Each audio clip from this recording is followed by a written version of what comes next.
beautiful baby for me? Sure thing, Elsie. Let's go.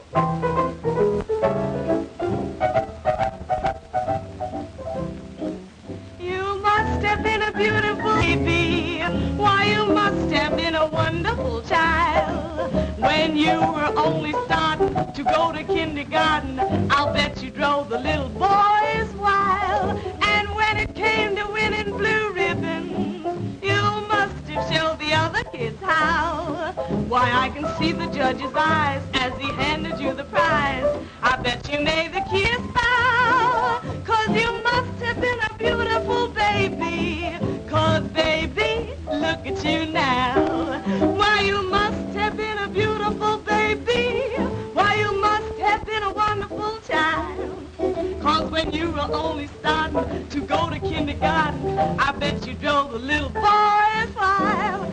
And when it came to winning blue ribbons, why, I bet you showed. Why, I can see the judge's eyes as he handed you the prize. Bet you made the cutest bow, 'cause you must have been a beautiful baby.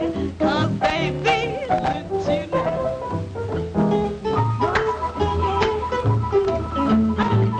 Sing it, boys, sing it.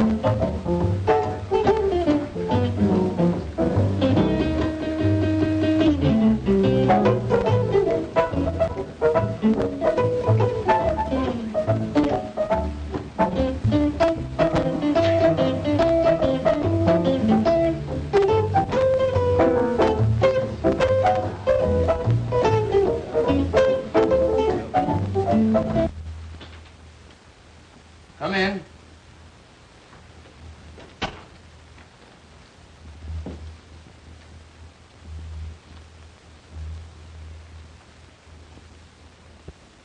Hello, Elizabeth. What's on your mind?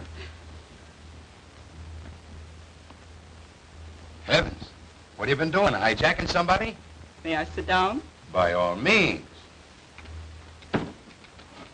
There you are. No.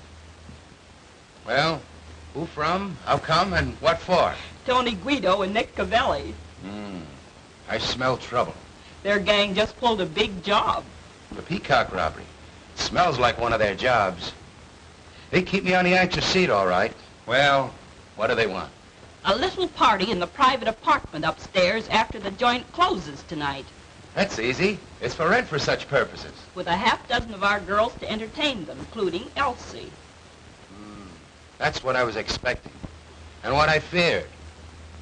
There goes the big dough. With 300 more on the line on delivery of Elsie. $500 gone with the wind. You know she won't go, so Because I want the place to make money. Why do you let her kid you? Well, you want us to kid ourselves? Nonsense. You're paying a handsome manager to look after such things, aren't you?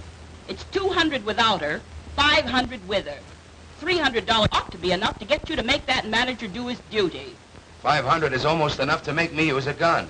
But I don't think they could persuade that girl to go up to that apartment if they offered her 10 times that much. It's amazing to me how you let that pair play you. If you had the right kind of manager, you'd soon see how quickly Elsie'd be persuaded to sit in on these parties. Darn it, why rub it in? The girl is 100% for the joint for what she's been hired for. No, I just can't tell any girl to do what I know isn't just right or get out. I'm a gangster, but I still haven't sunk that low. Rats. If you'll make my brother manager, I'll guarantee that Elsie Bellwood will be doing just what the joint wants her to do in 10 days or... Nothing doing, Elizabeth. I beat up men. I'll never go in for getting rough with a woman.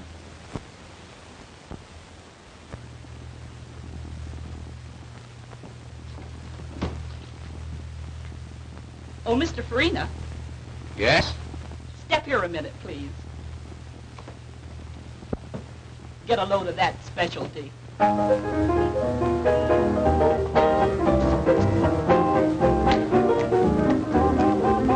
Some of these days, babe, you're gonna miss me, honey. Some of these days, babe, you're gonna feel so lonely. You're gonna miss my hugging. You're gonna miss my kissing. You're gonna miss me, baby. When I'm gone away, you're gonna feel so lonely, baby. Just for me only. For you know, baby, you done had your day. And if you leave me, you know you're gonna grieve me. You're gonna miss your little brown skin chocolate drop mama some of these. You're gonna miss me. You're gonna miss me? You're gonna miss me. Ow. What is that? Watch it, boys. You're gonna miss your little brown skin chocolate drop mama some of these days.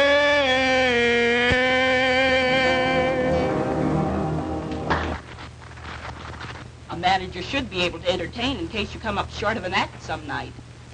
You saw that. Think it over, Mr. Farina.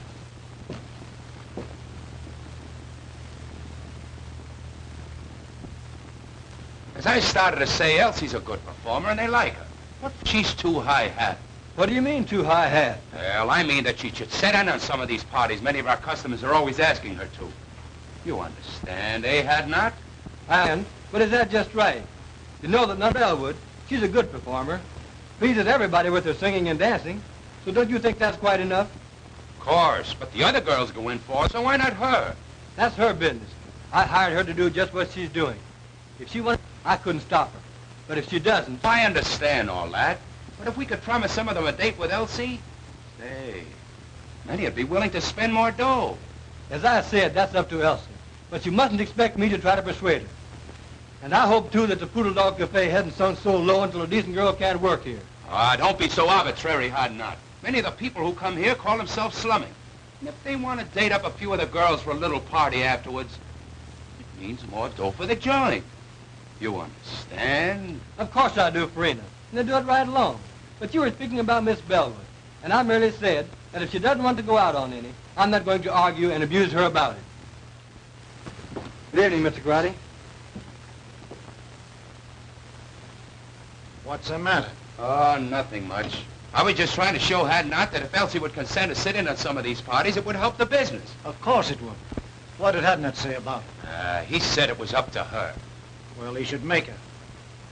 Who is she if she can't help us make more money? The other girls are always willing. That's what I try to show him. But all I could get is, it's up to her. I'll talk to Hadnot myself. Oh, Mr. Hadnot, Yes, will you please step in here a moment? of course.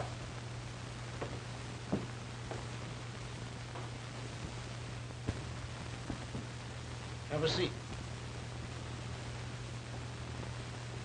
Cigarette? No, thanks. Mr. Hadnot, my cousin tells me you don't like the way we run our place. Hadnot don't think that we ought to try to persuade Elsie to go out on parties if she don't want it. I said that I wouldn't try to... Now, this Elsie girl, she's very attractive. Some of our customers will sit in a little party now and then. You understand, after the place closes. Now, we like to oblige our customers. So we think that you should... Listen, Mr. Grotty, your partner and I have just party. It's up to her. But I hired her to sing and dance here in the place, not to go out on private parties. Now, if you want to try to persuade her to, that's your business, but I won't. Oh, you won't, eh? Well, what do you think we got you hired for besides managing the place? We can do the managing. That is, you know the girls better than we do. You talk the same language. Now, we've been after this girl to help us out a long time. Now we say you get her to or... Quit. That's okay by me. Now, Hadnot, you don't have to do that. Let's talk it over. You see, I try to You get... both made your positions very clear. There's no alternative but to do what you want me to or resign. I'm resigning. You can get plenty of men in my race to do anything you ask them to. So why waste your time on me? As far as Miss Bellwood's concerned, she's a lady. I have too much respect for her, for myself, to try to persuade her to do what you know and I know is wrong. As to you two, if you had any respect for the unfortunate members of my race, especially the girls who are forced to work here, you wouldn't try to make them do ugly things. But since you haven't, I don't like your attitude. I'm quitting. Good day.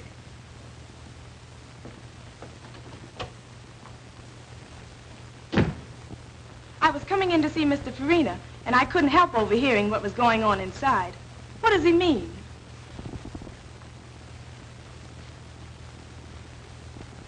It means that I'm leaving, Miss Bellwood. You leaving? But why? If you overheard much of the conversation, you ought to know. It's because of you. I'm sorry. But you mustn't. You can't. I won't let you give up your job on account of me. Now, The only way I could get it back and keep it would be for you to do what they wanted me to make you do. And if you did, I would hate both you and myself. oh, you're so fine and noble, and jobs are scarce. I could never feel comfortable or happy knowing that you gave up yours because you wanted me to stay decent. Why, Oh, let's not take it so seriously. I don't belong in that place anyhow. neither do I. If you just must quit, then I will too. You'll do nothing of the kind. There's nothing wrong with your job, and you don't have to change your ways just because some drunken, depraved customer wants to go flying around with you. Meantime, the customers like you, and you're making more money now than it is possible for you to make anywhere else. Forget about me and the chief job I had. But don't you understand that I understand all about what you want to say, but the fact is, I've been appointed to a job on the detective force. I was going to quit the first of the month anyhow.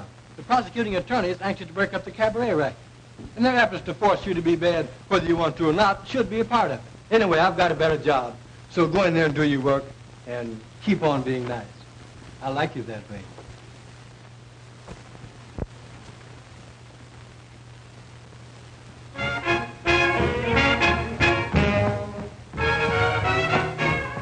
there's certain something in this world that I like best. I depend on one thing for my total happiness. No, it isn't money. No, it isn't fame. You may think it's funny when I start to explain. Got no shoes on my feet, ain't got nothing to eat, but I've got a heart full of rhythm. Not a dime to my name, but I'm rich just the same, for I've got a heart full of rhythm. Now when the skies are gray and everything's wrong, I find my way by singing a song. Let the great think I'm small, I laugh at them all, 'cause I've got a heart full of rhythm. Got no shoes on my feet, ain't got nothing to eat, but I've got a heart that's full of rhythm. Not a dime to my name, but I'm rich just the same, for I've got a heart full of rhythm. Now when the skies are gray and everything's wrong, I find my way by singing a song. Let the great think I'm small, I laugh at them all, for I've got a heart full of rhythm.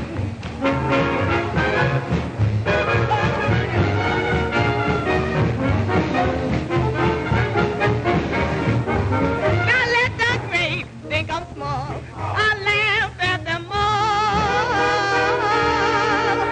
but I've got a heart full of rhythm.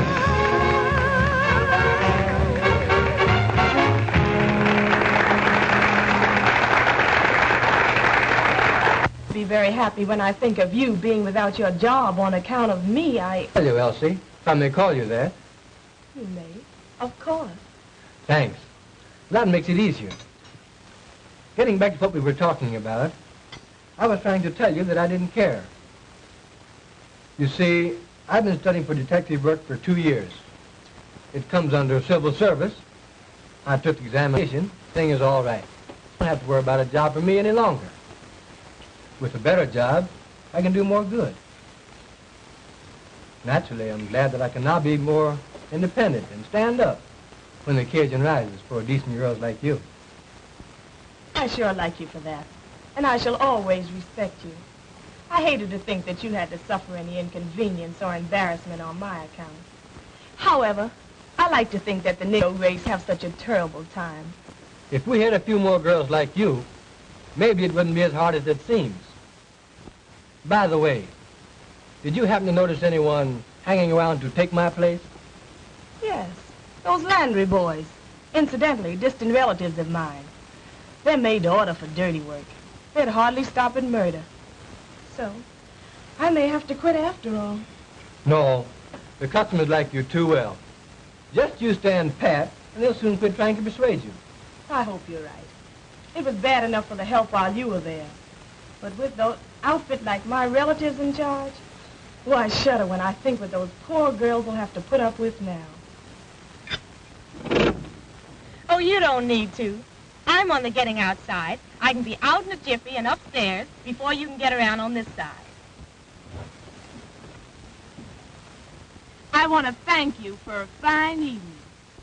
But if I find out that you're lying about that detective job, I'm going to make you let me do something that I never thought I'd ever do.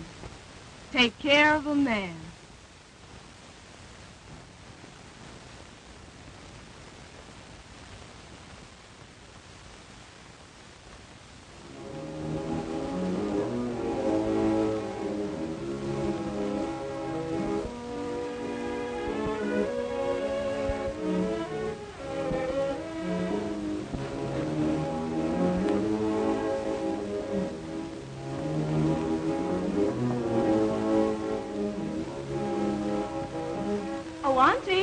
Oh, Auntie, are you asleep? You're playing possum on me tonight, Auntie. But why all the light? It'll hurt your eyes.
My man, I saw you give up your job tonight to defend a girl's honor.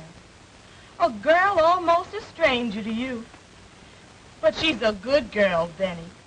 And you stood up for her and believed in her at the price of your job. That's what I call a man. You're all right, Mr. Hadnot. I'd like to see some other colored man give up his job on account of any girl. Why, he'd throw at anybody that would show him 50 cents. I'm sorry to say. And then take her back for him. Pretty rotten setup. But you're out of a job, Benny. You've got to live and get along until you find another one. Now, you may have this job that you mentioned, and you may have just said it to console me, but I'll find out. I've seen plenty of women taking care of men. Worthless, trifling, good-for-nothing men. And I've hated them for it. Isn't that funny? I want to take care of one now, too. You, Benny. But you're such a good man, Benny.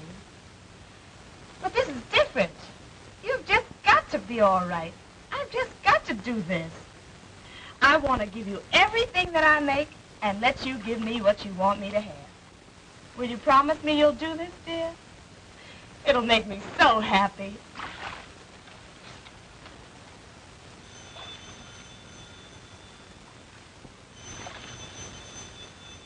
The phone. That's strange.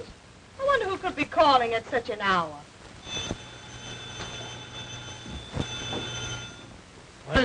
What do you say we start the session with a little drink, yes? Okay, boss.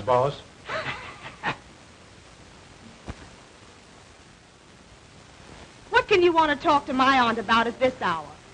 Please give me the message. She's a standard. But if you say that it's a matter of life and death, I guess I'll have to call her.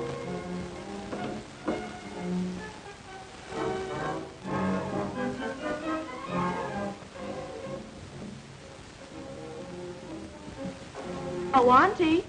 Auntie, someone wants you over the phone. Do you hear me? Poor Auntie.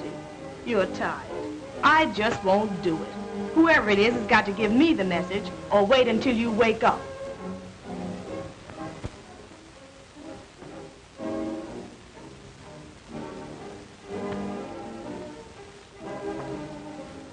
Hello?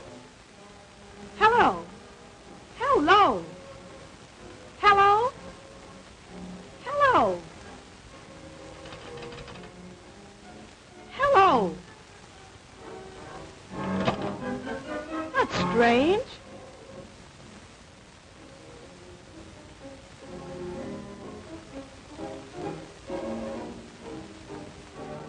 Oh, Auntie. Auntie, wake up. Please wake up.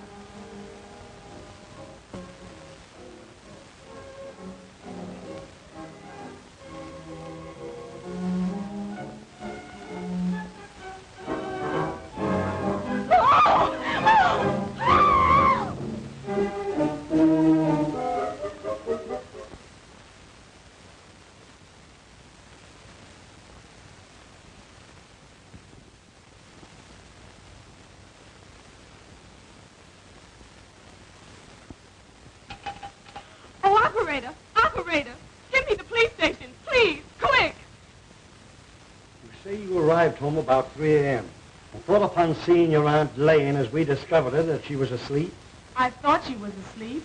When did you discover that she was dead, had been murdered? As I was finishing my bath, the phone rang. Yes? I left the bath and went to answer it. You answered the phone. I answered the phone. And? The person calling wanted to speak to my aunt. They insisted upon speaking to her. I asked them to give me the message. So, finally, when they insisted that it was a matter of life and death, I told them to hold the phone and I would go and call her. Then? Then I went in my aunt's room and called her. But she didn't awaken. She didn't awaken. Did you shake her? We usually do so when someone is hard to awaken. No, I didn't shake her. She was sleeping so peacefully that I decided that I would go back to the phone and insist upon them giving me the message. So you went back to the telephone and... I went back to the telephone, and I didn't get any response. The person calling had hung up. Had hung up? I tried and tried, but I couldn't get any answer. You're quite sure that no one answered? Positive. That aroused my curiosity. I began to feel suspicious. So, finally, I went back to my aunt's room and called her and shook her. And it was then that I discovered that she had been shot. That she was dead.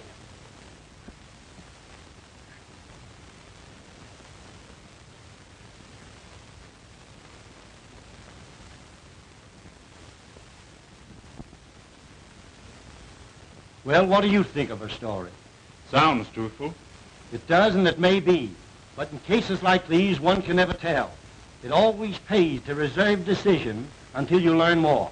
That's true. Who is the girl? Her name is Elsa Bellwood. Do you know her? In a general way. I've talked with her. She's considered a very good singer and dancer and works at the Poodle Cabaret. I see. Do you know anything about her reputation, her character? She's in the show business, you know. This case seems to offer something. It is unusual. For instance, someone calls over the telephone and insists upon talking to a woman you can see it who has been dead for hours. And times the call when he knew the girl would have returned from her work and at such a late hour. If the girl is innocent in this murder, then someone who called knew something about who did it, if they did not kill her themselves. Now, if the girl killed her aunt, she would have had to leave the cabaret. I guess, say, between 10:30 p.m. and midnight. Go home, shoot her aunt while she was asleep, go back to the cabaret, go on with her work, and then come back here in an hour and call the police station. It's too complicated for the arresting officers. There's only one thing to do. We'll have to take her downtown and hold her. I'm sorry. She seems like a very nice girl and truthful. But somebody killed that woman. Now, as the girl was the only one here, there's only one thing to do. Take her downtown and book her. Come on. Does this mean that I'm under arrest? I'm awful sorry, but you are. Oh. And it means that you're going to lock me up? Put me in jail? Yes, I'm awful sorry. I'm not blaming you. There's been a murder, and the law has got to find out who did it. Well, there's no one else to hold it this time but me. So... If you have an idea who did it... No, not the least. Not the least. Why, I can't imagine anyone wanting to kill my aunt. Poor auntie.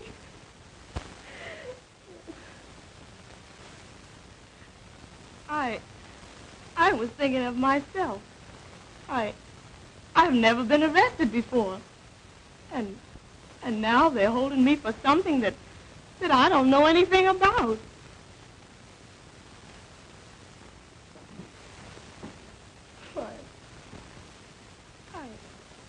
I'm under arrest.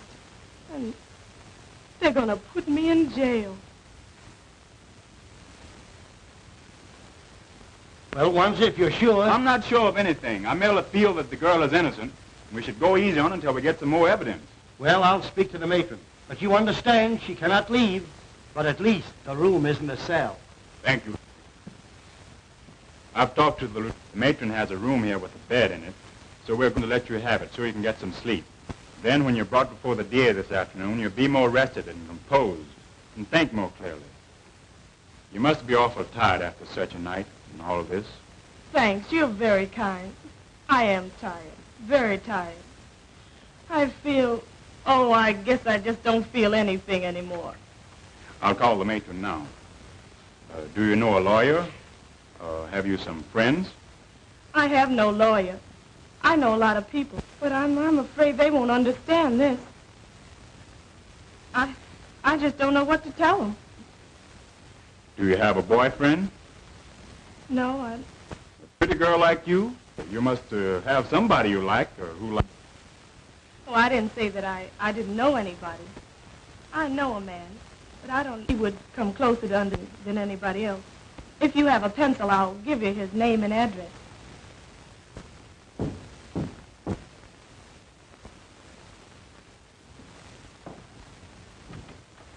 Hello, Wanzer. Hello, Edna.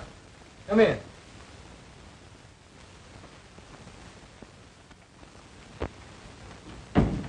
Have a seat.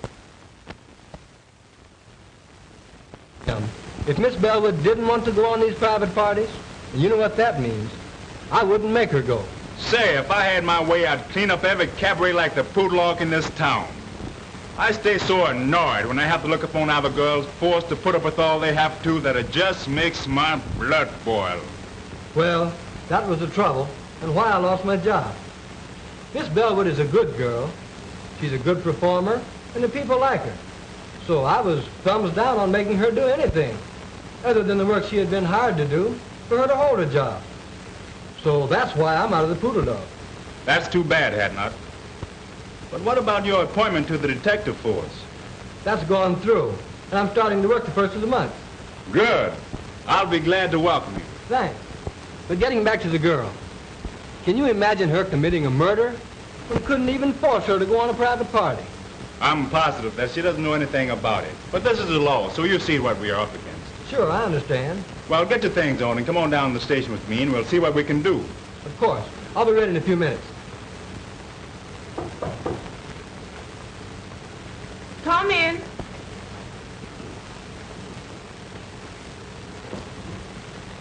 Oh, Elsie. Benny, Can you imagine such a terrible happening? And to you.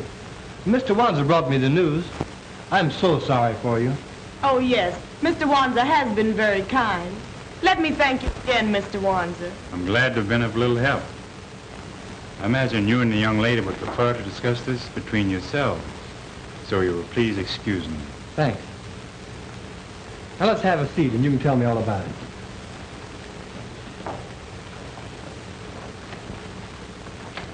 As I understand it, she had been dead several hours when you found her, after your arrival home. Oh, it was too terrible for words.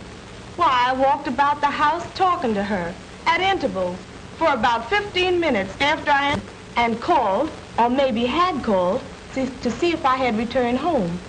And when they found that I had and didn't know that she was dead, then that's the way it all ends.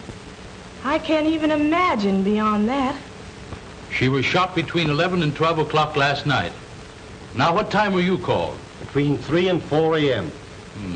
She must have been dead at least 3 hours before the girl, according to her story, discovered the body.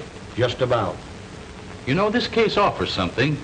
Here are two colored women living alone together, who one finds the other mysteriously murdered. Now what? I've detailed Wanzer to investigate it. That's sensible. Being a colored man, he might be able to find out things that one of our other officers could not. And I expect him to uncover something by this afternoon. Come in.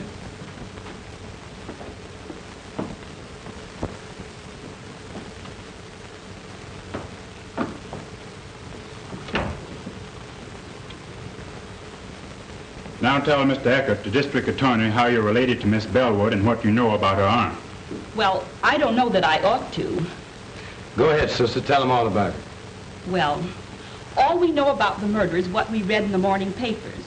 Of course, we know, that is, we knew the victim, Josephine Hawkins. In fact, she was a cousin of ours. Oh, your cousin. So you were related. All right, go on. And this Miss Bellwood was her niece and lived with her. That we have already found out. Miss Bellwood told us that when we went to her house this morning. Of course, I merely mentioned the fact so that you'd understand. Now, what did this Mrs. Hawkins do? How did she live? You mean Miss Hawkins? She wasn't married, had never been married. Oh. No, she owned a beauty parlor that she ran downstairs in the same building. Have you any knowledge or idea how the expenses of the apartment were shared? No, I don't know.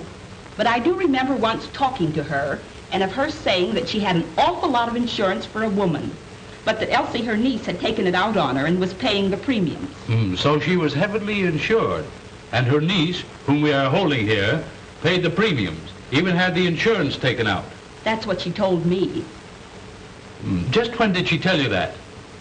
Oh, 3 or 4 months ago, I'd say. That, of course, could be a motive for the murder. But we want to know more, Mrs. Green. The whole story. All you know. It's all right, Elizabeth. Go on. Tell them all you know. Well, Now, just a minute. Come here. You keep telling her to talk. How about you doing some talking yourself? What are you ordering her to tell? What do you know? Well, you see, I just got a job to manage the Poodle Dog Cafe last night. Oh, I see. You got a job to manage the Poodle Dog Cafe, and you got it last night. So what? Yes, he must tell all he knows. A murder has been committed, and the law must find the guilty persons. So tell all you know, if anything, about it. Well, we don't know anything much, mister. But you said the murder was committed between 11 and 12 o'clock last night. We were at the Poodle Dog Cafe from 9 o'clock last night, waiting to see Mr. Farini and Mr. Garotti about this job. At around 11 o'clock, I...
Gee whiz, I wonder when are those guys going to get around to me.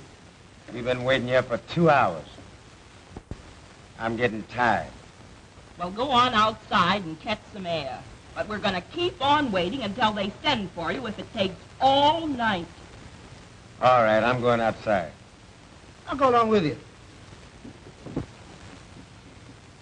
What time is it, anyhow? 8 minutes to 11.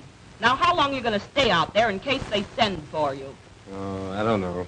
5 or 10 minutes. All right. I'll expect you back in 10 minutes. Be sure you're back in 10 minutes, however. And I hope you get back before they send for you.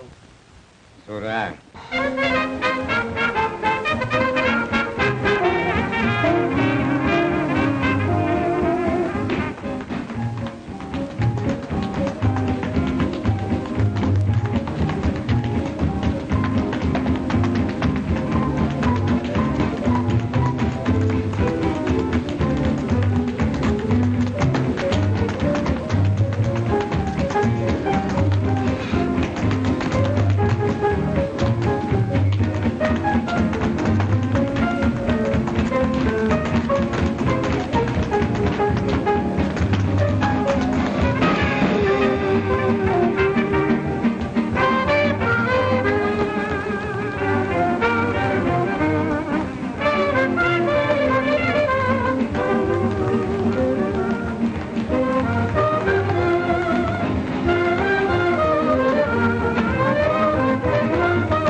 Glad to get out of that stuffy place.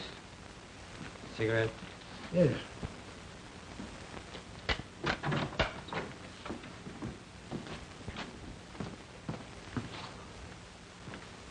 Oh, taxi! Drive me to 1415 Yandy Street, please. Quick! I sent my brother back inside and asked him to call me if I was sent for. It was pleasant outside, and I hung around half an hour. It was perhaps 25 or 30 minutes later when...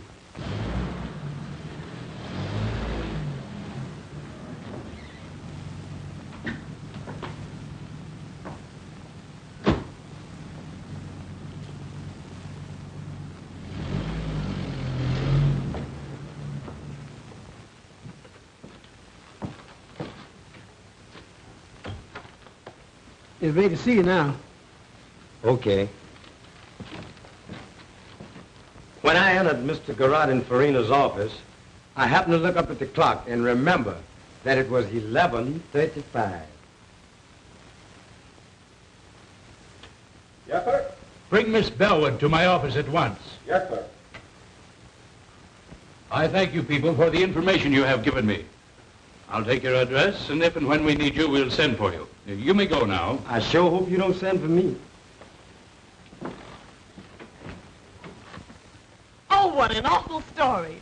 Why, I didn't leave the cabaret from the time I went to work until Mr. Hadnot picked me up and drove me home shortly after 2 o'clock that morning. Why if the man chose to lie like that? Perhaps he's trying to shield the real murder. Would he have any motive for killing her himself? Oh, I don't know. The whole thing has become so confused until I can't think clearly anymore. But I can't see where he would have had any motive. And why are they trying to put it on me? These cousins of your aunt seem to have hated her, or you both. Can you prove that you didn't leave the place at the time he said you did? I'll try to. Now, let me think. I remember. After the first show, or I should say between shows, we always do 2 shows, I went to my dressing room and had a nap. I always do. If someone saw you go to your dressing room and could swear you stayed there until the second show, that would counter this evidence, which Landry will no doubt repeat when he's placed on the stand at the trial. That's it, Miss Bellwood. You took the words out of my mouth. I see. No, because I always lock myself in, and I don't recall seeing anybody when I went in or when I came out. That will make his statement about seeing you leave the place hard to disprove. But we've got to produce evidence to prove that he's lying.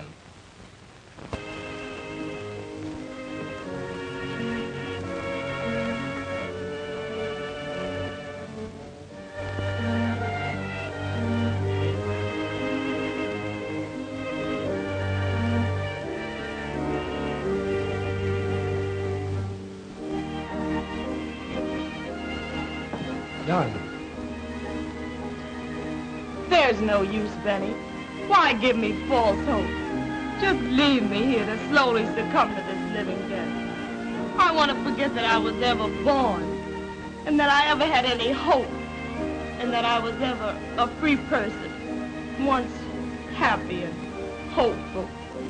I can both understand and appreciate your hopelessness and despair, Elsie. But I want to tell you, dear, that I love you. Have loved you long before you even knew it.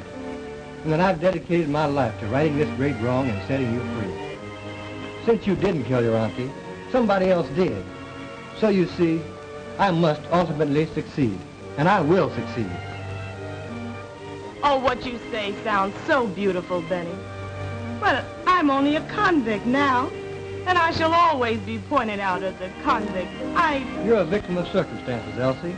You're not the first person to suffer this misfortune. When the guilty persons are brought to justice, you'll be a martyr. And no person can point a finger of guilt or scorn at you. I'm going to help you, dear. But you must help me to enable me to help you. Help you, Benny? How can I? Easily and simply. I believe Mrs. Green and her brothers either killed your aunt or hired somebody to do it. At least know who did. Either way, the truth is not before very long. Some Negro mixed up in this is going to talk. They always talk. And they can never keep a secret, especially one so important as a murder. Maybe. But why haven't they talked? They know... Don't you catch my point, dear? You had to be convicted first. They've kept so busy telling lies to put you here that they couldn't start talking up to now. But with you convicted and here in prison, they'll soon relax. They'll think they've been smart in putting you here and don't know enough to realize that you can be gotten out. Their first move now will be to try to get the insurance money. I'll bet I'll be able to write you in less than a week that they've made application for it. I love you, dear. You're my great incentive. Kiss me.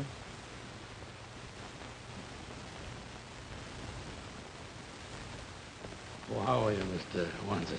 Would you have a chair? Sit down here.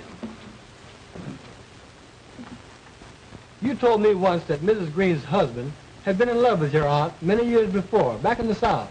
And he loved her dearly. And he was still in love with her when she was killed and would come to see her often. But he's disappeared. I haven't seen or heard of him since the night she was murdered. That's strange. I'm sorry you didn't tell me that before. I didn't think it was that important. Maybe he just went away and we'll come back sometime.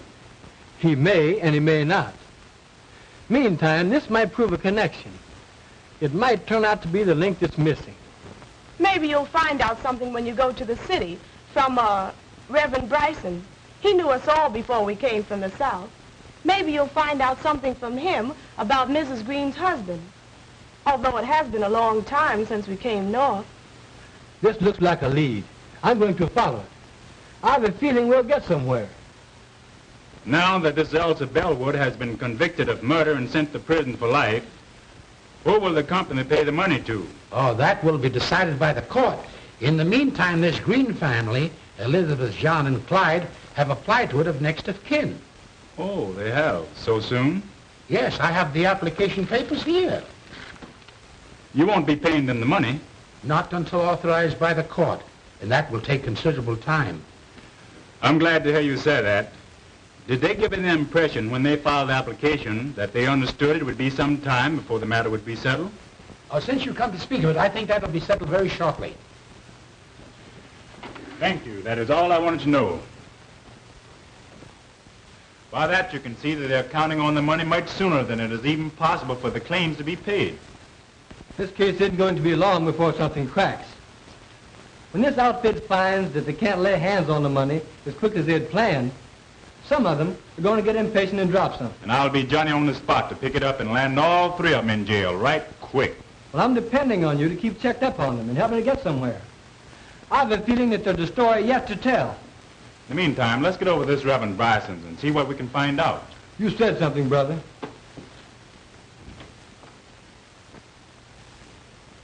Be seated, gentlemen.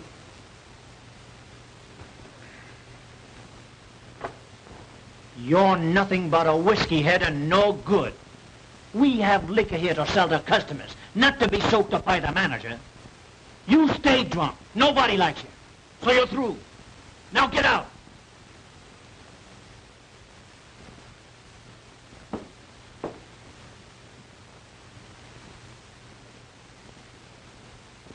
Yes, I know everybody that's involved in this unfortunate affair. I knew Josephine Hawkins when she was just a pretty young girl having beaus for the first time. I knew Elizabeth Landry when she pulled the trick on Ned Green that made them man and wife. She says that she's going to have a baby and that I'm his father. Are you?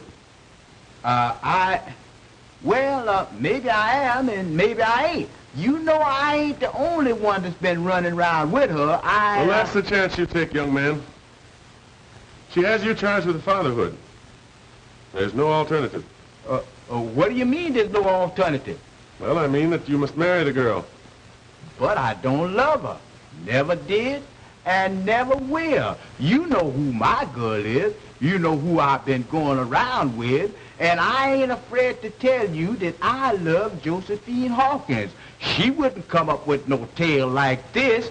Why should she want me to marry her when she knows that I'm in love with her cousin? Well, that I don't know, young man. Now, you admit that you've been having clandestine affairs with that girl. She charges you with being the father of her unborn child. If you do not marry the girl, she'll have you arrested and put you in jail. You have a very good reputation, and you shouldn't permit either yourself or the girl to be scandalized. When you get ready for the ceremony, bring the girl here to me. Well, I married the couple, and 3 months later,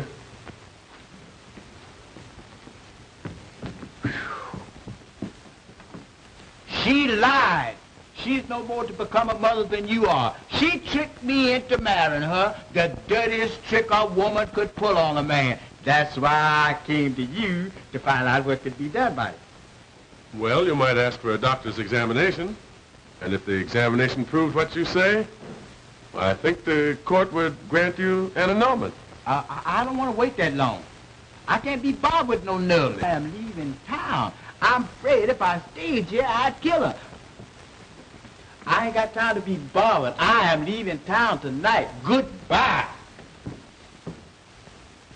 Heartbroken, Josephine Hawkins had left town, gone north. And Elizabeth, after Green had left her, she left shortly afterward also for the north. And feeling that Green had followed Josephine, which perhaps he had, Elizabeth took her brothers, whose reputation was rather unsavory, north with her. 10 years later, I was transferred to my present charge. And when I came here, I learned that under the threat of death, Elizabeth's brothers had virtually forced Green to live with her. And in the meantime, Green's love for Josephine had never died. And he insisted upon seeing her whenever he had a chance. I think you have given us the key, Doctor, to the missing link in this tragedy. And we'll start from here and run this thing down. You can bet.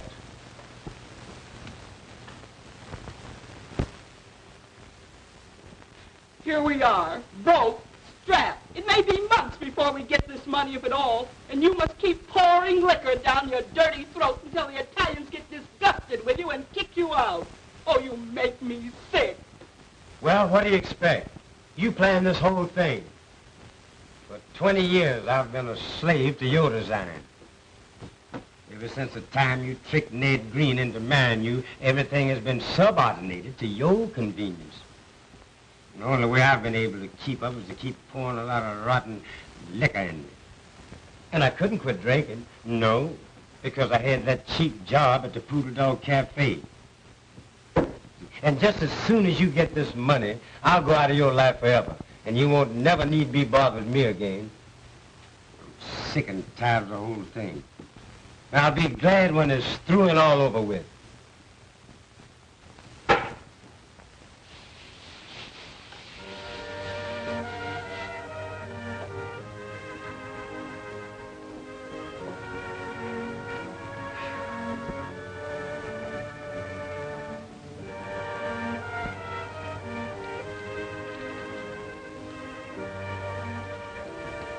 Dearest Elsie, we're getting somewhere. Very soon the case will be cracked wide open and you'll be free.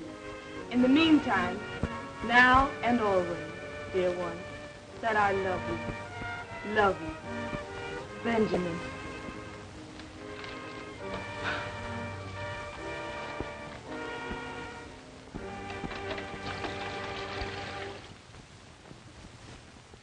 We'll wait right here till somebody comes out or goes in. I have a feeling we won't have to wait long. Hey, son, come here. Yes, sir? Live around here? Right across the street in that house with the yellow shades. How about the house next door? Mrs. Green lives there. Mrs. Green? Yes, sir, and her two brothers, John and Clyde. Nobody else?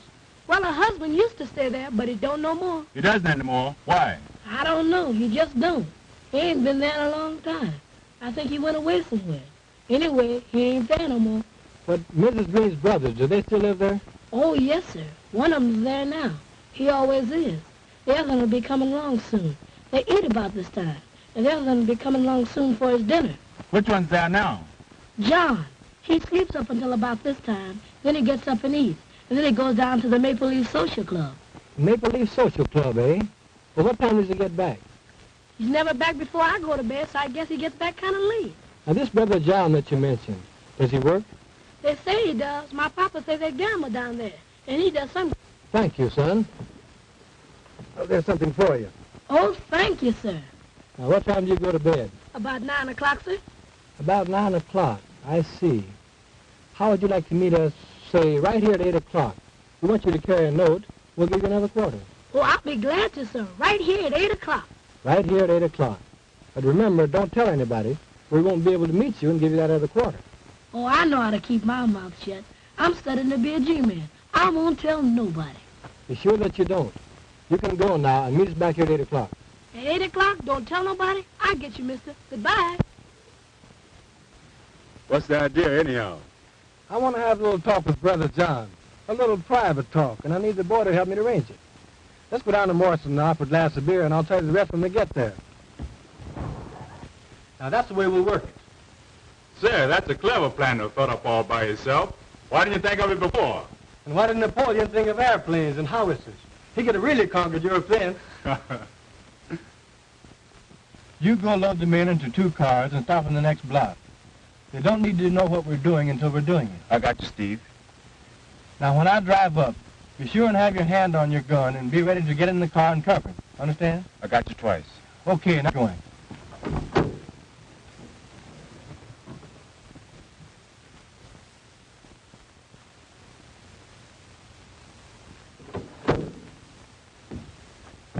All right, mister. Here I am. So I see. Johnny on the spot. Always be on time and you'll get somewhere by the time you become a man. Yes, sir. Say, do you know where the Maple Leaf Club is? Sure. I want you to show me that. So you drive up to the next corner, and you turn right, and there you are. All right, here it goes.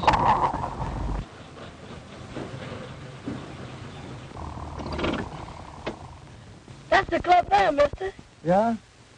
Well, go in there and see this man, John, and tell him that his brother wants to see him down there right away. You understand? Yes, sir. When you bring him here, I'll give you the other quarter.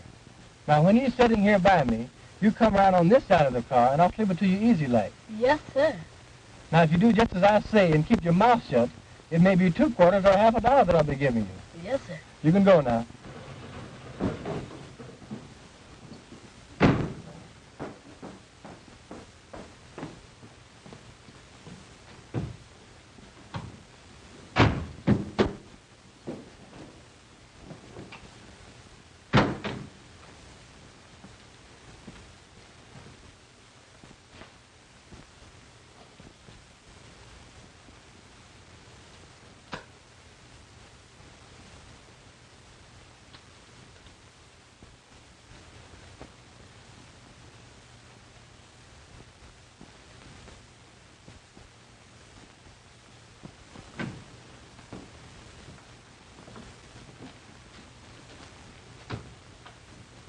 Hello, John. Well, hello, Edna.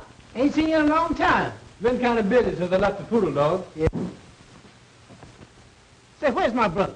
You'll soon see, you contemptible liar. That was just an excuse to get you out here. I wanted to see you. What's the meaning of this? We was trying to hope All somebody... right, I got him covered. Say, what's the meaning of this, fellas? I ain't done nothing. What y'all gonna do with me? We're taking you for a little ride, and you won't be coming back. I ain't coming back. How come? Ever heard of Tolston Manor? You mean that handy house way out there on Tolston Point? Yeah. What's that got to do with me? We're taking you there. For a little seance with the ghost of the manor. Not if I knows anything about it. Oh, no, my good fellow. Not only are we taking you there, we are going to tie you up and leave you there to starve to death and die. You've been telling lies and have done an innocent person a great wrong. So we're going to take you up to meet the ghost of Tolston Manor and all his imp ghosts, after which you die. Oh, Lordy. Come on. Say, what's the meaning? Come on. Hello, I ain't done nothing. What y'all gonna do with me? I ain't done nothing. Get on it now. Come on.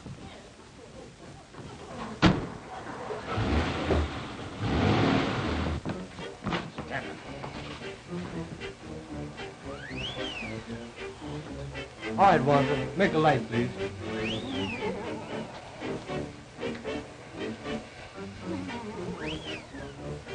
Ghosts working by remote control.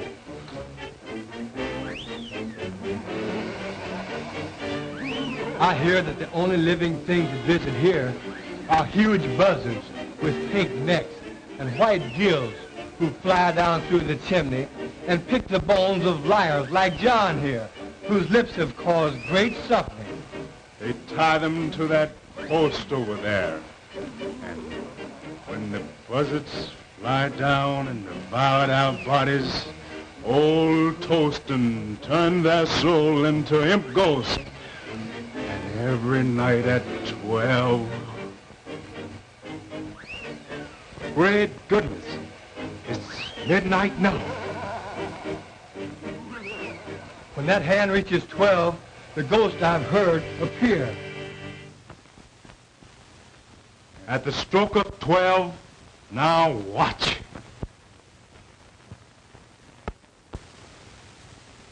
Well, that settles it. The party's over for a while, so we'll tie John up and leave him here and... Oh, please, man, please don't. Of course, if you care to do a little talking, tell us who killed Josephine Hawkins. We might decide to wait a while. If you promise them hands won't come back, I'll tell you anything, everything. Just don't leave me here. You're such a rotten, dirty liar until I hesitate to believe anything you say. You swore in court under oath, so how do you expect us to believe you out here? But I'll tell you why we brought you here, and why we're going to leave you here with these ghosts. You killed Josephine Hawkins. I killed who? Josephine Hawkins! And you lied about Miss Bellwood when you swore she left the cabaret and went home and shot her aunt. I didn't. What do you mean? I means I didn't lie about Miss Bellwood. So did my brother. But I didn't kill her aunt. Neither did my brother.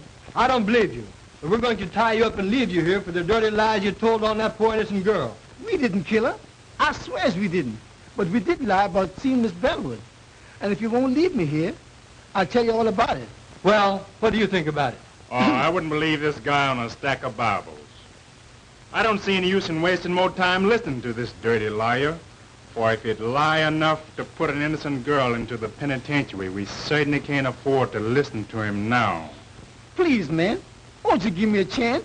I didn't kill my cousin, but I did lie about it.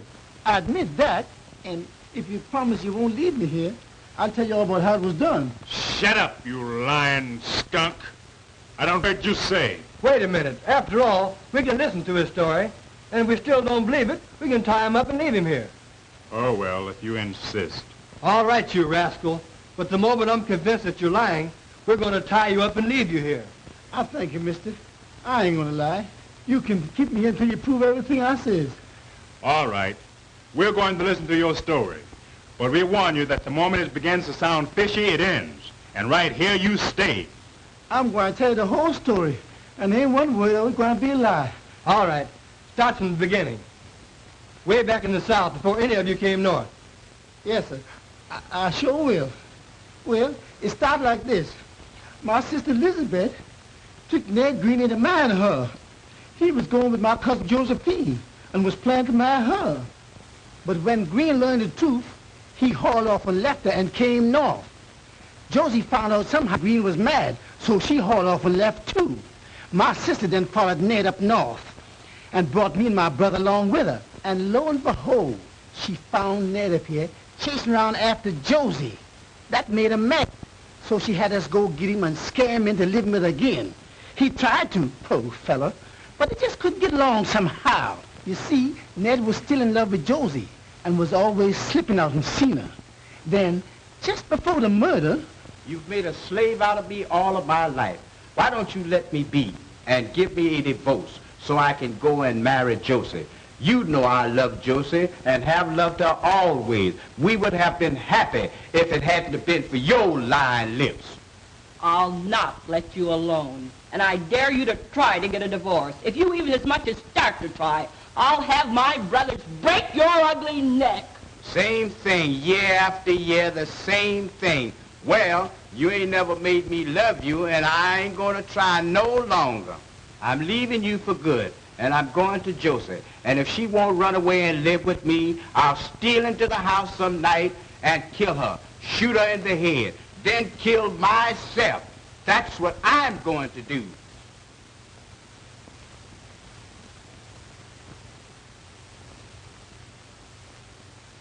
No dumb Negro like you ever had nerve enough to shoot anybody. And as for killing yourself, you make me laugh. But my sister was mistaken that time. For the very next night, that was the night of the murder, when we returned home from the cabaret where we testified we saw Elsie leave, then come back. We found a note.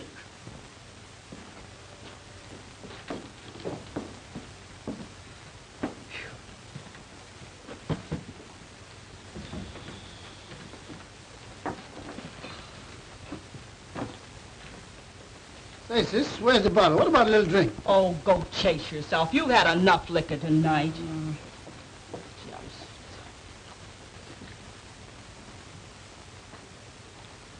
Say, what's this? There's a letter.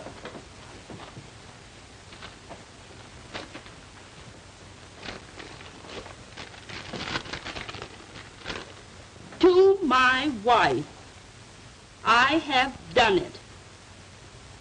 There is nothing to live for, so tonight I went to Josie's house and shot her through the head while she slept and turned on the light so her soul could find the way to heaven. With Josie dead, when you find this note, I will be dead too. I am going to tie a rock around my neck and jump off Tyndall's Bridge.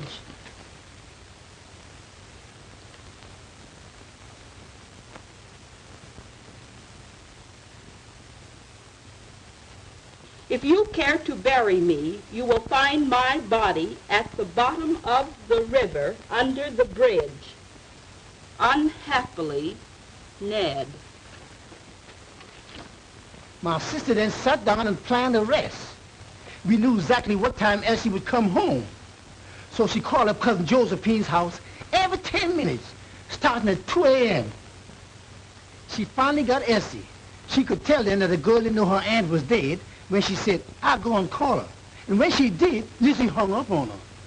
She knew then that Elsie would find out that her aunt was dead, had been killed. Lizzie stayed up all night long, making up that lie about Miss Elsie leaving the cabaret and coming back, so as to make it look like Elsie did it.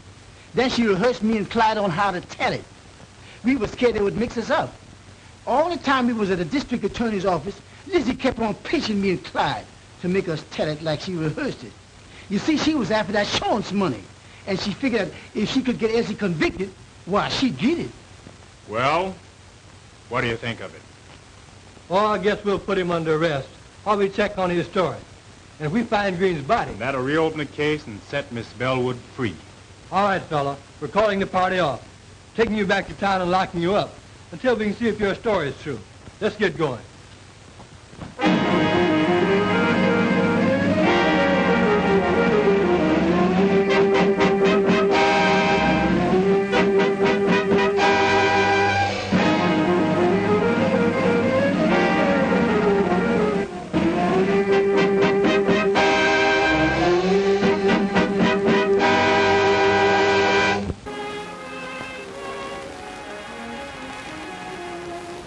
They're yours, dear. I'm giving them to you. Giving him to me? Now, what do you mean? Just what I say. They're yours, then, my darling husband. But Well, I'll explain. To begin with, I wouldn't have had them at all if you hadn't dedicated your life to the solution of the crime, which set me free.